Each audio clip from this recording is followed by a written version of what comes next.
नमस्कार.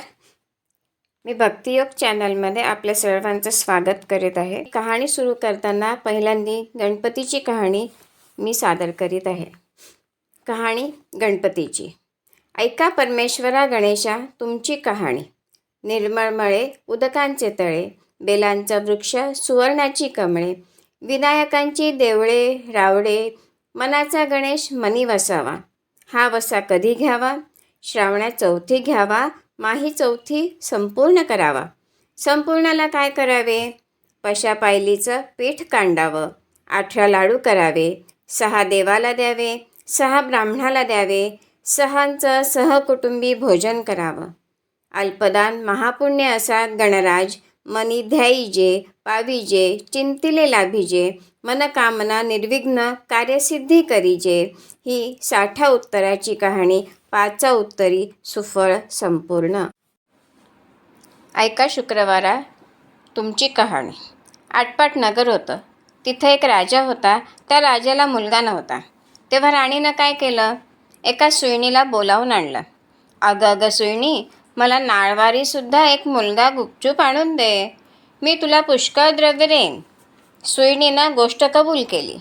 ती त्या तपासावर राहिली. गावात एक गरीब ब्राह्मणाची बाई गर्भार राहिली.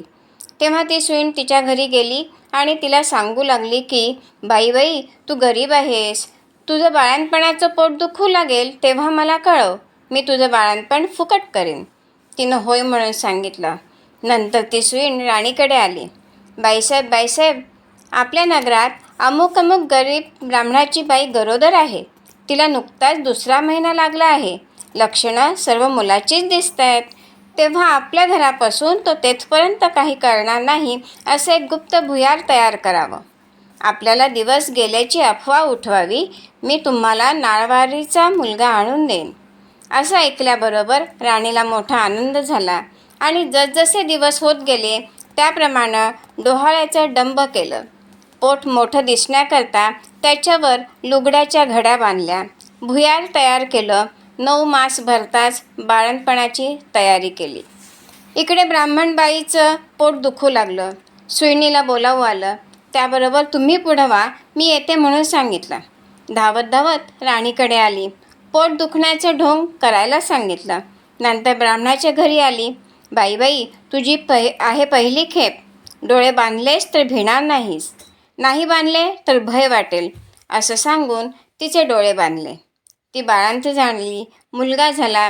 सुईणीनं एका दासीकडून भुयाराच्या वाटेनं मुलगा राणीकडे पाठवला व एक वरवंटा घेऊन त्यास एक कुंचा बांधला आणि तिच्यापुढे ठेवला. मग बाईचे डोळे सोडले. तुला वरवंटाच झाला असं सांगू लागली. तिनं नशिबाला बोल लावले. मनामध्ये दुःखी झाली. सुईण निघून राजवाड्यात गेली. राणीसाहेब बाळंतीण झाल्याची बातमी पसरली. मुलाचं कोडकौतुक होऊ लागलं. इकडे ब्राह्मणबाईनं नेम धरला. श्रावणमासी दर शुक्रवारी जिवतीची पूजा करावी आणि नमस्कार करून म्हणावं, जय जिवती आई माते. जिथं माझं बाळ असेल तिथे खुशाल असो असं म्हणून तिनं तांदूळ उडवावे ते ह्या मुलाच्या डोक्यावर पडावे. हिरवं लुगडं नेसणं, हिरव्या बांगड्या लेणं वर्ज्य, कारलीच्या मांडवा खालून जाणं वर्ज्य केलं. तांदळाचं धुणं ओलांडणं बंद केलं. याप्रमाणे ती नेहमी वागू लागली. इकडे राजपुत्र मोठा झाला. एके दिवशी बाहेर फिरायला निघाला. त्या दिवशी ती न्हावून आपल्या अंगणात राळे राखीत बसली होती. तेव्हा ह्याची नजर तिजवर गेली. हा मोहित झाला व रात्री तिची भेट घ्यायची म्हणून निश्चय केला. रात्री तिच्या घरी आला. दारात गाय वासरू बांधली होती. चालता चालता राजाचा पाय वासराच्या शेपटावर पडला. वासराला वाचा फुटली. ते आपल्या आईला म्हणालं, कोण्या पाप्यानं माझ्या शेपटावर पाय दिला? तेव्हा ती म्हणाली, जो आपल्या आईकडे जावयास भीत नाही तो तुझ्या शेपटावर पाय द्यायला भिल काय?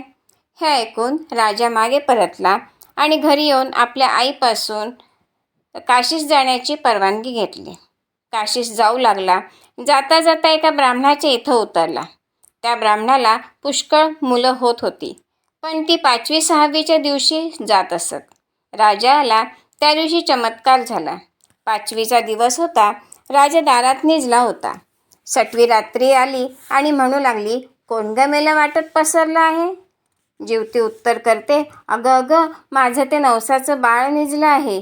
मी काही त्याला ओलांडू देणार नाही. मुलगा आज जाणार म्हणून त्या मुलाचे आईबाप चिंता करीत बसले होते. त्यांनी हा संवाद ऐकला. इतक्यात उत्तर रात्र झाल्यावर सटवी व जीवती आपापल्या रस्त्यांनी निघून गेल्या. उजाडल्यावर ब्राह्मणानं येऊन राजाचे पाय धरले. तुमच्यामुळे आमचा मुलगा जगला. आजचे दिवस मुक्काम करा अशी विनंती केली. राजानं ती मान्य केली. त्याही रात्री याप्रमाणे प्रकार झाला. दुसऱ्या दिवशी राजा चालता झाला.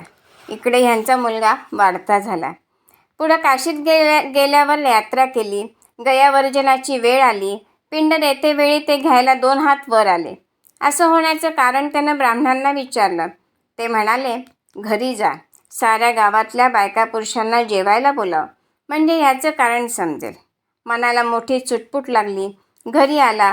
मोठ्या थाटाचं मावंद केलं. त्या दिवशी शुक्रवार होता. गावात ताकीद दिली, घरी कोणी चूल पेटवू नये. सगळ्यांनी जेवायला यावं. ब्राह्मणीला मोठं संकट पडलं. राजाला निरोप धाडला, मला जीवतीचं व्रत आहे. माझे नेम पुष्कळ आहेत.